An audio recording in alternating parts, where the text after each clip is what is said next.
জি, আমরা শপথের ব্যাপারে পজিটিভ সিদ্ধান্ত নিয়েছি। আমরা শপথও গ্রহণ করব, পার্লামেন্টেও যাব। আমরা গঠনমূলক ভূমিকা পার্লামেন্টে রাখব এবং আমাদের জন্য রাজপথও খোলা থাকবে। আচ্ছা, আপনারা বললেন যে ৩২ টি আসনে কারচুপি করে আপনাদেরকে হারানো হয়েছে, যেখানে অল্প ভোটের ব্যবধান। তো এই ৩২ টি আসনেই কি আপনারা পুনরায় মূল্যায়ন গণনা চান কিনা? আর এখন তো গেজেট প্রকাশ হয়ে গেছে। এখন তো ইসির ভোট পুনরায় মূল্যায়নের কোনো সুযোগই নাই। সেক্ষেত্রে কি করবেন? জি, আইনের ধাপ কিন্তু ৩ দফা আছে।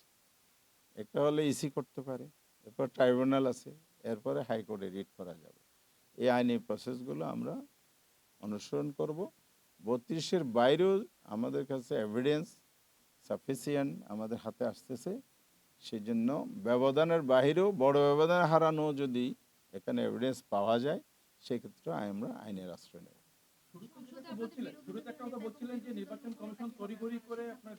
বিরোধী নেতা, উপনেতা, চিফ হুইপ এগুলো পার্লামেন্টারি যারা ইলেকটেড মেম্বার তারা বসে এগুলো ঠিক করেন, তাদের ভোটাভুটির মতামতের ভিত্তিতে নির্ধারিত হয়। আমরা অবশ্যই শপথ গ্রহণের পরে এবারে সিদ্ধান্ত নেব। ৫ আগস্টের পর সবসময় আপনারা রাষ্ট্র সংস্কারের কথা বলেছেন। আপনাদের কি কখনো মনে হয়েছে কিনা যে ভোট পদ্ধতির সংস্কারের প্রয়োজন? আর এই নির্বাচন কি আপনারা যেমন আজকে এসে দোষারোপ করছেন নির্বাচন অফিসকে, তো নির্বাচন অফিসকে আইনের বাইরে কোনো কাজ করেছে কিনা? জি, ধন্যবাদ। সংস্কার তো কমিশনের মধ্যে নির্বাচন কমিশনের সংস্কারের কিছু বিষয় মৌলিকভাবে এসেছে।